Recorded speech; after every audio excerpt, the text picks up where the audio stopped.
Come Saturday night, I'm coming in here to beat his.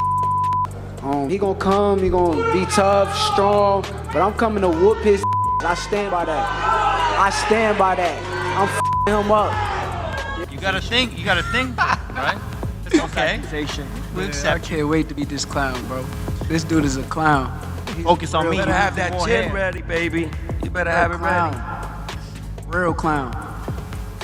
I already figured your out.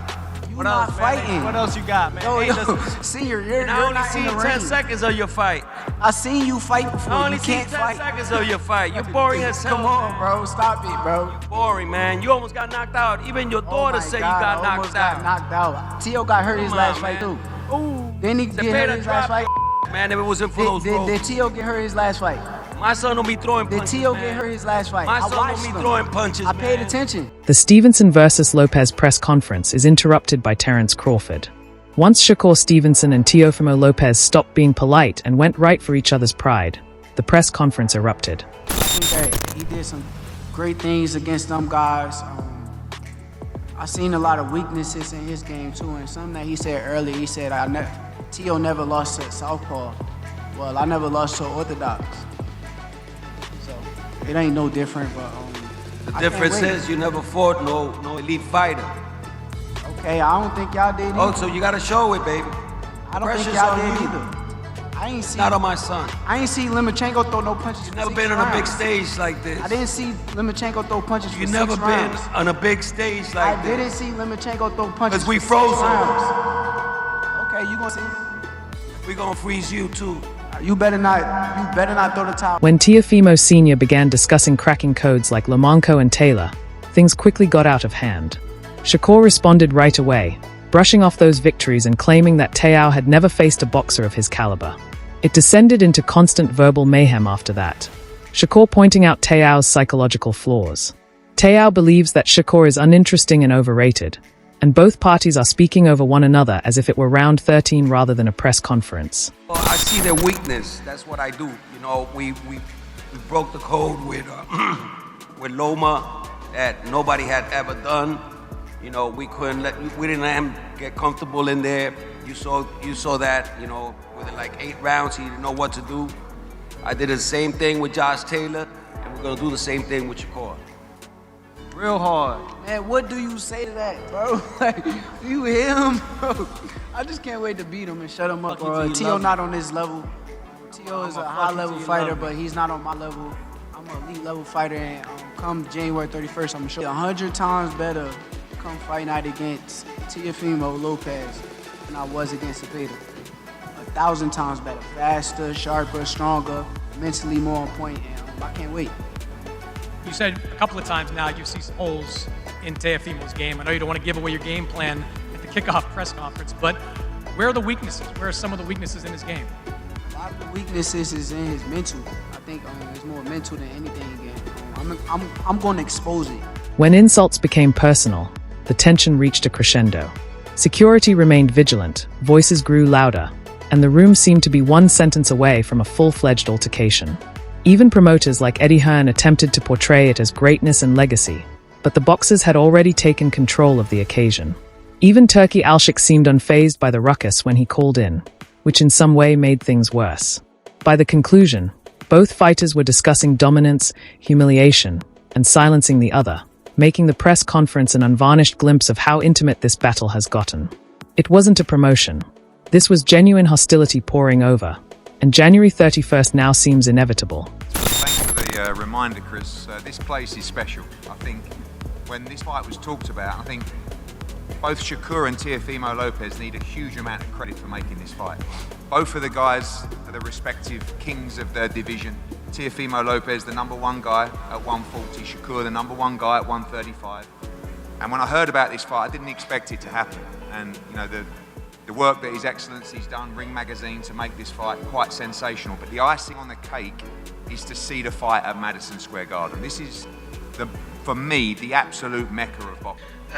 This fight is the first step of crazy map of boxing next year at the beginning of 27. This is not an easy fight. Thank you.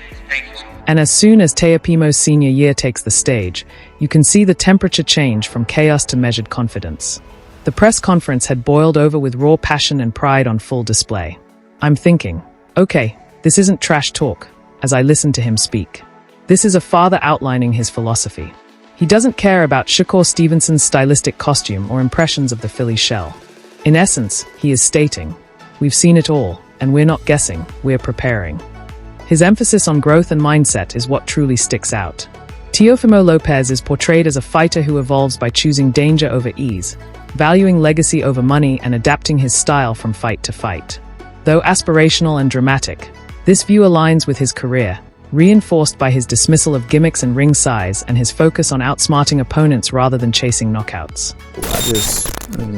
I don't know. I don't think he can get it done against Shakur when it comes to like, cause it's gonna be just a skill match. I don't think he's gonna try to rough Shakur up, and it's probably Crawford in the past, and you know, Crawford stated, "Oh, you want to get to me?" Yeah, but he fight really Shakur want to first. fight Crawford, and we're gonna call him out after we beat up his boy. You know, what I'm saying? That's still the game plan. That's Even the though game you guys plan.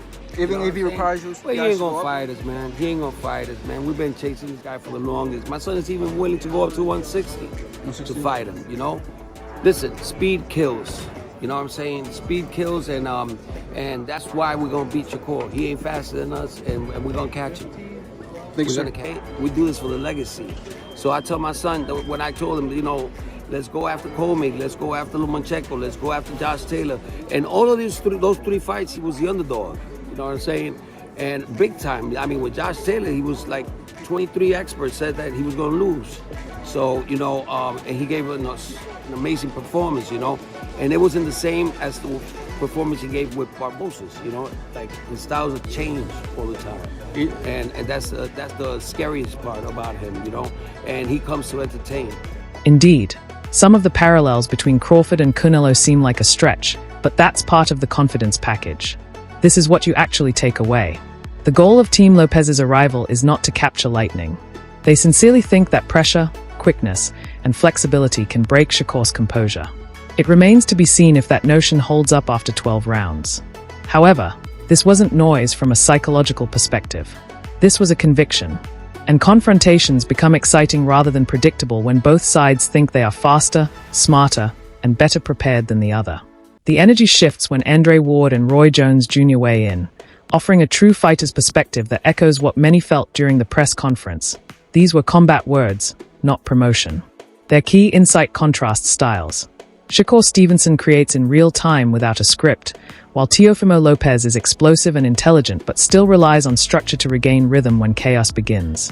Did Shakur by any chance implement a bigger ring, or like, you know? We don't care about that, No? man. I mean, we're just gonna box this dude, man. You know, we're not going in there for the knockout. We never do. You know, the only fight that my son looked like sloppy was with Cambosis because he was dying in there. And, you know, he said that he felt better when he was attacking more, you know. But we never do that. We always box. Look at Shakur like a fighter who has a blank canvas. He's got the IQ, he got the experience, and the athleticism and the skill set where he can paint any type of picture he wants to on a blank canvas. When I look at Teofimo Lopez, he's almost that. He has a blank canvas, but he needs an outline on what to draw and what to paint inside the line. Now, every now and again, he'll go away from the outline that he has and he'll do something dope and he'll be like, "Oh, that was cool. That wasn't on the outline right there." But I don't think that he can create on the fly like a Shakur Stevenson. I think that Teo just painted the outline by being as disrespectful as he can at the press conference because he wants to try to piss this kid off so the kid come fight with him. You understand me? Because with me, he had exactly what he wanted. Because as soon as I go in there, I'm coming straight to his head. You understand where I'm coming from? So, but I think that's what he's trying to get. Yeah, you feel me? But I think that's what he's trying to get Shakur to do. Because why would you say that to a person? What does that have to do with boxing? You feel me? He knows that Shakur has great feet. He's not gonna be able to catch Shakur if he lets Shakur take his time to do what he does. So he got to try to make Shakur come in and try to kill him, which is what he just did at the press. Teofimo isn't being disrespected by Ward or Roy. They are actually praising his cleverness. They note the press conference bait was calculated to provoke Shakur emotionally, not to win an argument, a high-level mind game. But they agree this tactic backfires if Shakur stays composed, because Teofimo only benefits if Shakur bites. The legends admit they might have reacted differently themselves, yet recognize Shakur isn't wired that way. He doesn't need to dominate theatrics, only to win the night, because when the noise fades, composure decides the fight. Following Andre Ward and Roy Jones Jr.'s blank canvas versus outline breakdown, the discussion shifts to a riskier, first-hand perspective from Keith Cologne, grounded in actual rounds exchanged rather than theory. His insight explains why Shakur Stevenson is such a nightmare matchup, not mystical or psychic, but processing opponents in real time, reading subtle cues before they fully commit. Delivered casually, his point lands hard. Shakur is consistently 2 or 3 steps ahead, which is why others look tense while he remains calm, responding early rather than late. Sparring him and then watching him, I always notice him like, dang, when he, if you really pay attention to when he spar, when he fight, he already know what you want to throw before you throw it. Not because he's some type of, boxing guru or anything like that, but because he reading your body language. If you get to this side, I'm already blocking for a possible hook or uppercut. I don't need to worry about a jab or right hand, because the probability of you throwing that is not even, But so just watching him and sparring him, being in the ring with him, it's like, dang, just him understanding what a person could throw based off their body positioning. It always put him like 2-3 steps ahead of his opponent. So the most notable thing that come to mind is I remember when he fought Sander Martin. Like every time he threw a right hand to the body, he never had his lead hand up. Sander Martin was just check hooking him to death.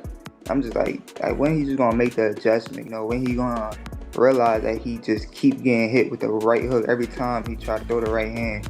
So those are the small adjustments that he have to make, because sharp fighter, they gonna capitalize, so he gotta be on his. Khan expects mental strain, not drama. Teofimo can be explosive, but Shakur thrives by staying calm, spotting patterns, and letting chaos come to him. From the press conference to Cologne's insights and Ward and Roy's warnings, it's clear. This fight isn't about hype, but about who stays composed and maintains their identity under pressure. Does Shakur subtly convert 12 rounds into a clinic while everyone debates when it slipped, or does Teofimo press the moment and make a breakthrough? That's the actual argument, though. It's up to you now. Leave a comment with your thoughts. Let's have a serious conversation about it. Remember to always like, share, and subscribe.